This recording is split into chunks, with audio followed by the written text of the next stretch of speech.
My name is Rachel. I'm 34 years old, and for almost a decade, I was the family joke, not in a funny way.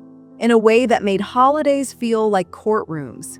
In a way where I'd drive home afterward and just sit in my car in the dark for 20 minutes before I could go inside. In a way where my own mother would look at me across the dinner table with this specific kind of pity that's worse than anger. Way worse. I grew up in a middle-class family in Ohio. My dad worked at the same manufacturing plant for 31 years. My mom did bookkeeping for a dental office.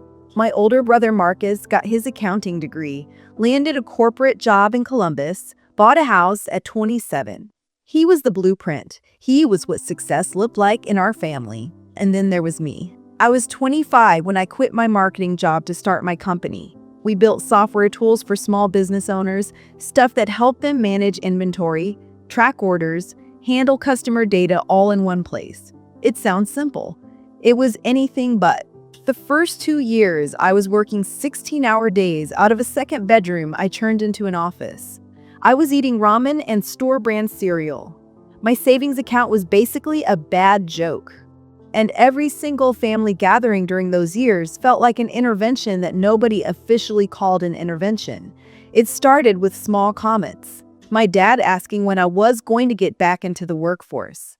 My mom mentioning a job opening at her dental office like I had a hygienist license. Marcus doing this thing where he'd ask about my business in front of everyone at the table with this smile that wasn't really a smile. Like he already knew the answer and just wanted everyone else to hear it too. Then the comments stopped being small. I remember the exact dinner. It was Easter. I was 27.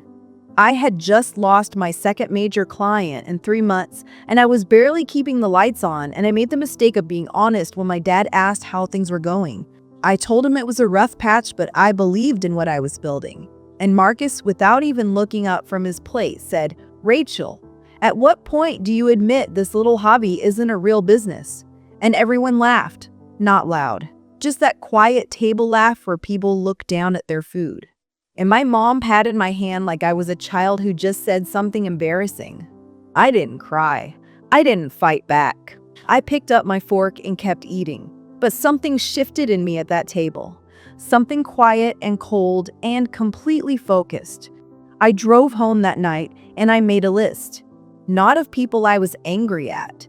A list of everything I needed to fix in my business. Funding gaps, product weaknesses. The client acquisition problem I'd been avoiding for 6 months. I taped that list above my monitor and I didn't take it down for 3 years. Because here's what my family never understood. They thought their doubt was just noise. But I was using it as fuel. Every single comment, every laugh, every hand pat, I stored it. Not out of bitterness, out of clarity. I knew something they didn't know yet. I knew what I was building was real. I could see it in the data even when the revenue didn't show it yet. I could feel it in the way our early users talked about the product like it had changed how they ran their businesses. The next 2 years were still hard. There were months I didn't pay myself. There was a period of about 4 months where I genuinely didn't know if we were going to make it. I had 2 employees at that point, good people who believed in the product. And I would lie awake at night running numbers in my head, just trying to figure out how to protect their paychecks. I never told my family any of that. I stopped going to as many dinners. When I did show up, I kept it surface level. Fine. Things are fine. And they would nod with that same look.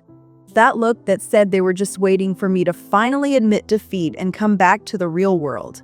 Then something happened that changed everything. A mid-sized tech company out of Austin reached out to us. They'd been watching our growth numbers for months. They wanted a call. I remember sitting in my car in a Target parking lot after that first call, just completely still. Because I knew what that call meant before they even said the word acquisition. And I thought about Easter dinner, and I smiled. Stay with me.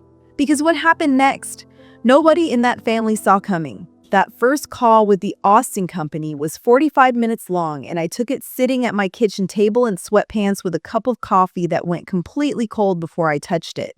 Their VP of acquisitions did most of the talking. He walked me through why they'd been watching us, what they saw in our user retention numbers, what they believed our platform could do inside their existing ecosystem. And I just listened, calm, taking notes, like this was a normal Tuesday.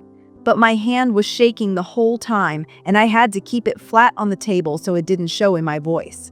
After I hung up, I sat there for a long time. I didn't call my mom. I didn't text Marcus. I didn't post anything anywhere. I just sat with it because I had learned something important over those years of building in silence. The moment you share something before it's real, you give other people the power to shrink it. And I was done letting anyone shrink what I built. I called my attorney instead, a woman named Diane who I'd worked with since my second year in business. She was sharp and no nonsense, and she didn't get excited easily. When I walked her through the conversation, she got quiet for a second and then said, "Rachel, do not respond to them again without me in the room." That's how I knew it was real. The next 4 months were the most intense of my entire life. Due diligence, financial audits, legal reviews, countless calls with their acquisition team, their lawyers, their product people. They went through every contract I'd ever signed, every line of code, every user agreement, every revenue projection going back to year one.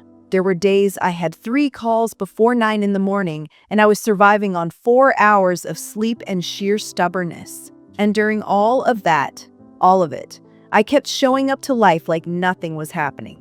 I went to my cousin's baby shower in September and sat there eating finger sandwiches, while an 8-figure acquisition was being negotiated in my email inbox. My aunt asked me if I was seeing anyone, and my mom jumped in before I could answer and said, "She's married to that computer business of hers," and everyone laughed and I just smiled and refilled my sweet tea. Let me tell you something about silence. Most people think silence means you have nothing to say. But the most powerful version of silence is when you have everything to say and you choose to wait. That's not weakness. That's strategy. That's knowing that the right moment matters more than the right words. And I had been waiting for my moment for 9 years. The number came in on a Wednesday afternoon in early November. I was at my desk when Diane called. She said the final offer was $170 million for full acquisition of the platform, the IP, and the team. I put the phone down. I pressed both hands flat on my desk. I stared at the wall for probably 2 full minutes. Then I picked the phone back up and said, "Send me the agreement." I didn't scream. I didn't cry. I just felt this deep, quiet settling.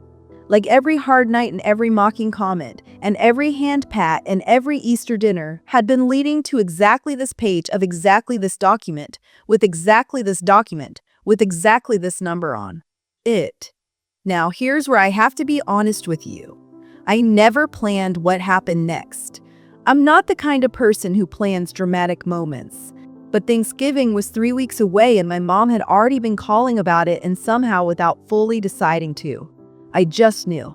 I knew I was going to that dinner. I knew I was bringing that agreement. And I knew I wasn't going to say a single word until the moment was right. So I printed it. All 43 pages. I put a paperclip on it. I folded it and put it in my bag. And I drove to my parents' house in Ohio on Thanksgiving morning like it was any other year. I helped my mom set the table. I made the green bean casserole. I listened to my dad talk about the game.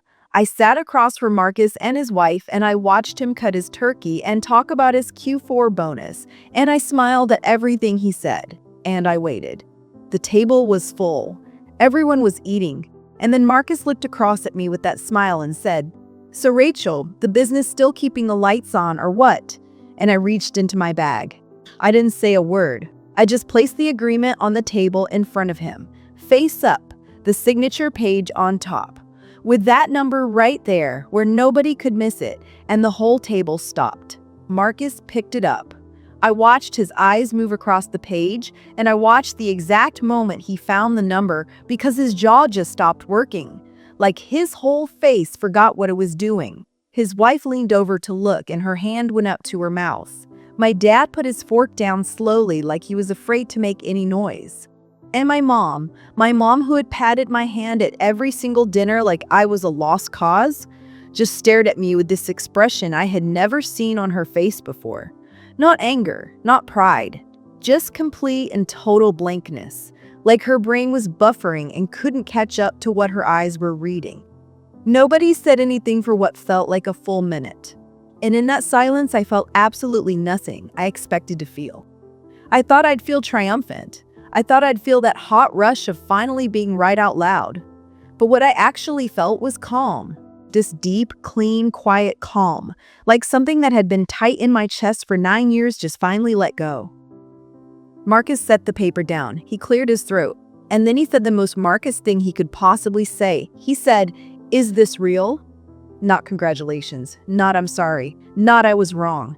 Just, is this real? And I looked at him and I said, every single page of it. Then I stood up, folded the agreement back into my bag, kissed my mom on the top of her head, told everyone to enjoy the rest of their dinner, grabbed my coat off the hook by the door, and walked out to my car. I sat in that car in the driveway for a second. And for the first time in I don't know how long, I laughed. Not a bitter laugh, a real one. The kind that comes from somewhere deep and just rolls out of you before you can stop it. My phone started buzzing before I even got to the end of the street. Marcus first, then my mom, then my dad.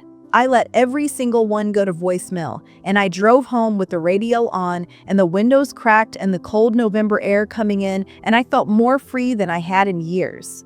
Now, I want to be clear about something because I think this part matters. I didn't sell my company to prove my family wrong. I built it because I believed in it. I stayed in it through the hard years because the work was real and the people who used our product needed it, and I genuinely cared about what we were creating. The revenge, if you want to call it that, was never the goal. The goal was always the work. But when you spend years being told you're nothing by people who are supposed to love you the most, there is something deeply human about letting the truth speak for itself. Not loudly, not cruelly, just clearly. With 43 pages and one very specific number.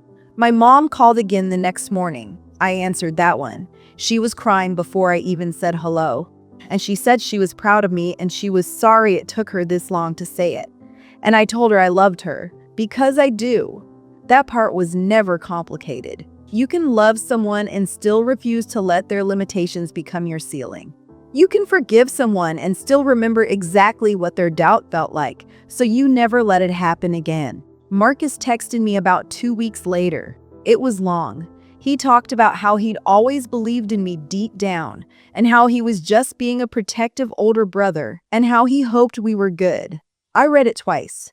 Then I put my phone down and went back to work because the transition period with the acquiring company was in full swing and I had things to do.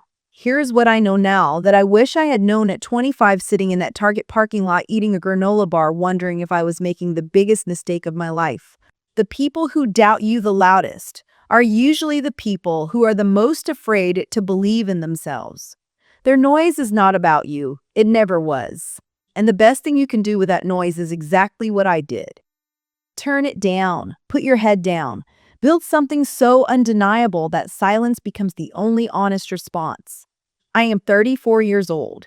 I started with the second bedroom and a bad savings account and a family that thought I was a punchline, and I built something worth $170 million. Not because I was the smartest person in the room, but because I refused to let anyone else decide what my story was going to be. And that Thanksgiving dinner, the look on their faces, I'll carry that with me for the rest of my life. Not out of spite, but as a reminder that quiet work always outlasts loud doubt, every single time.